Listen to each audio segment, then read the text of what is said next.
da nga ñëkkee ci Serigne Modou Lo Ngabou xam nga olof dafay wax ni nit yaay suturaal sa bopp bu la yàlla suturaalee yaay suturaal sa bopp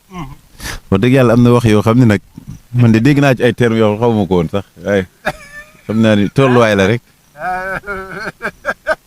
waaye nag waaye wax bi dafa teggine waaw ni mu ko waxee daa teggine waaw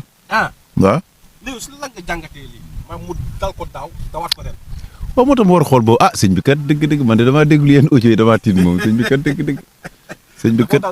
déet sëñ bi kat ni mu waxee daaw bokk na ci ñi ko ñëkk a défendre dëgg la waaye ren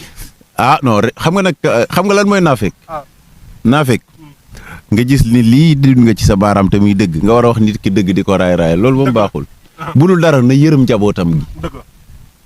te am na njabootam yoo xam duñ nelaw man de déglu naa benn audio boo xam ni boo doon njabootam tey du fa nelaw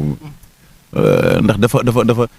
dafa xeebu ci kilifa moo te waxal na ko boppam ndaw si pourtant nee na ndaw si kilifa moomul yenn yi kon kooku xam na ni kilifa moomul yenn yi wala kilifa moomul yenn yi nag dëgg wala sëñ bi nag daa foog ni lu supprimer wu xam nga nee na ko sax supprimer yëpp ba mu seet man damay supprimer waaye rek xamul ni jigéen ñi dañuy denc dañoo doy waar waaye daal di ko ñaan rek kilifa day xam ni kilifa la te kilifa jaw day moytu yenn yi ndax bañ ne kilifa rek bokkatul amin waay bañ ne kilifa rek kon kooku dafa war a xoolaat boppam kon vraiment daal dëgg kon côté boobu moom sëñ Modou Lo Ngabou la ñuy wax ni na gën a xoolaat doxinam rek waaw macha allah.